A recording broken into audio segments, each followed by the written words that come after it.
Showdown laga perdana Persiraja Banda Aceh saat melawan PSMS Medan batal digelar akibat padamnya lampu hingga berakhir kericuhan dan pembakaran.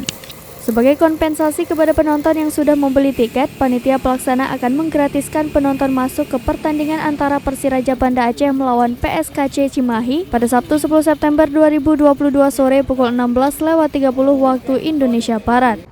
Pertandingan akan tetap diselenggarakan di Stadion Haji di Murtala Lampineng karena semua kerusakan akibat kerusuhan sudah diperbaiki. Presiden Persiraja Zulfikar SBY dalam konferensi pers pada Kamis 8 September 2022 mengatakan, untuk laga kedua melawan PSKC Cimahi, pihaknya akan memberikan fasilitas gratis kepada para penonton yang sebelumnya batal menonton laga Persija.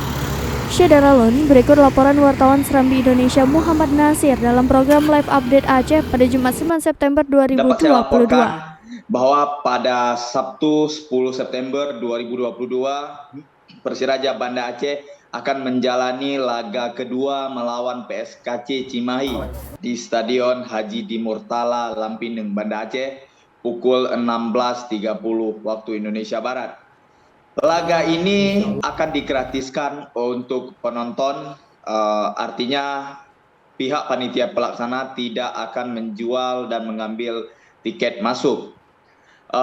Kebijakan ini sebagai kompensasi kepada para penonton yang sudah membeli tiket pada laga Persiraja melawan PSMS Medan Senin lalu. Namun seperti diketahui bersama, laga itu batal dilaksanakan karena padamnya lampu stadion hingga berakhir dengan kericuhan dan pembakaran.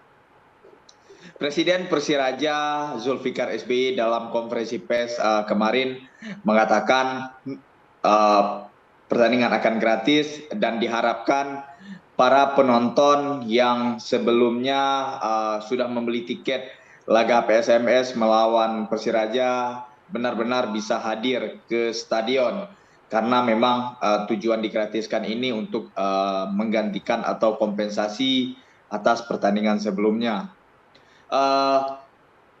Perlu saya tambahkan, Rara, bahwa pertandingan sebelumnya memang menyebabkan kericuhan dan rusaknya sejumlah fasilitas stadion. Sejak kemarin, pihak panitia pelaksana mulai melakukan perbaikan seperti bench bangku cadangan, pagar, dan jaring gawang sudah diperbaiki.